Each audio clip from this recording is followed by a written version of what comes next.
Action!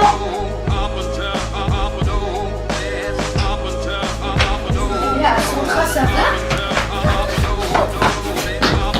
Alors, on va reprendre ça.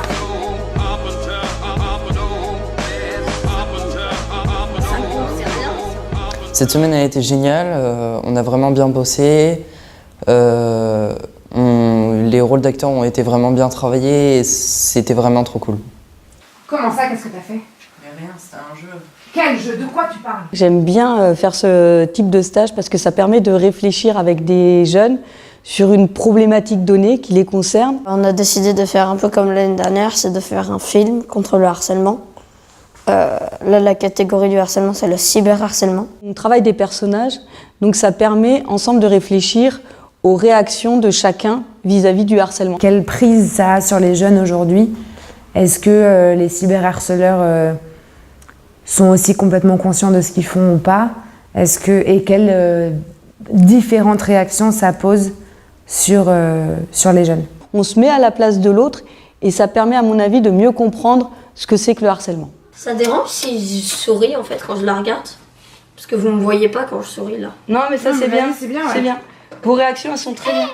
Alors le film parle d'une personne qui va harceler ses camarades, tout simplement parce qu'il prend ça pour un jeu au début.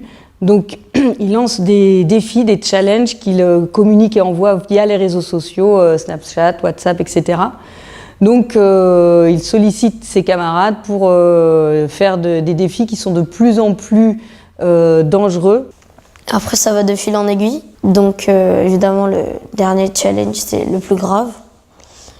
Et en fait le harceleur va pas mesurer les conséquences de ses actes. Et le jeu dérape et il a plus la main sur ce qu'il fait. Et du coup forcément c'est le drame. Ça tourne. Sandra, Quoi? ça va? C'est une blague en fait. Vous avez tous fait le challenge? C'est quoi? Manger de la colle? Manger de la colle, mais c'est pas possible. Moi j'ai dit que j'arrête et j'arrête. Ouais, là on va s'intoxiquer. Vous faites quoi sur votre téléphone là? Rien.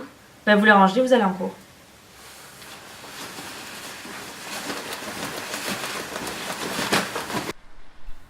C'est quoi? Manger de la colle? Manger de la colle, mais c'est pas possible.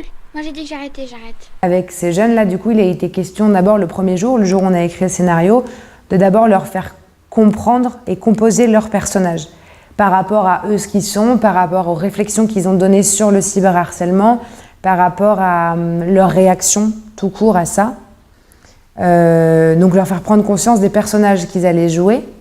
Et une fois qu'il était question, qu'ils avaient compris les personnages qu'ils allaient jouer, quand les scènes se tournaient, vraiment à les amener à une justesse de parole et une justesse de réplique dans les différentes réactions.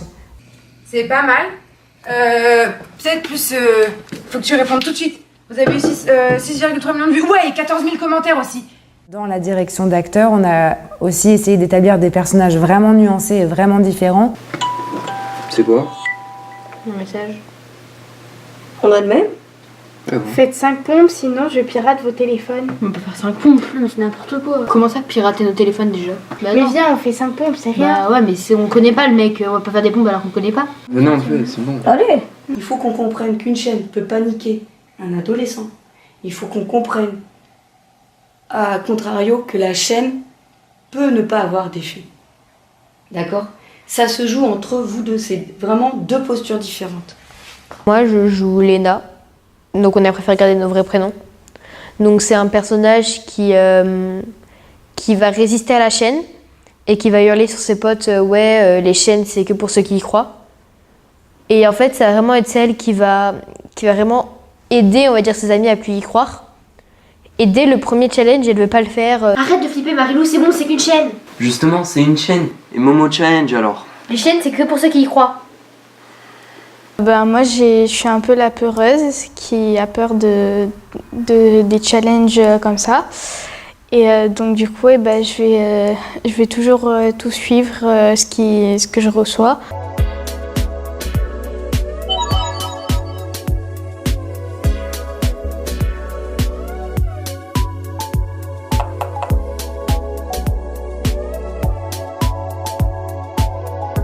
Est-ce que tu penses qu'il y a plus d'adolescents qui réagissent comme ton personnage ou plus comme le personnage de Léna, par exemple? La plupart comme moi, je pense.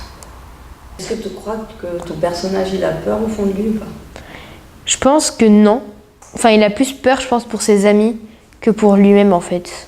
Moi, ça me fait peur. J'ai peur que... Enfin, j'ai tellement peur qu'il ait vraiment des photos, que bah, moi, je deviens malade. Mon rôle en tant qu'harceleur, ça a été de faire un petit peu double face, c'est-à-dire que je jouais avec les personnes. On peut dire que j'étais pas vraiment aimé dans mon ancien collège, je me faisais harceler et tout. Donc du coup, je fais subir tout ça.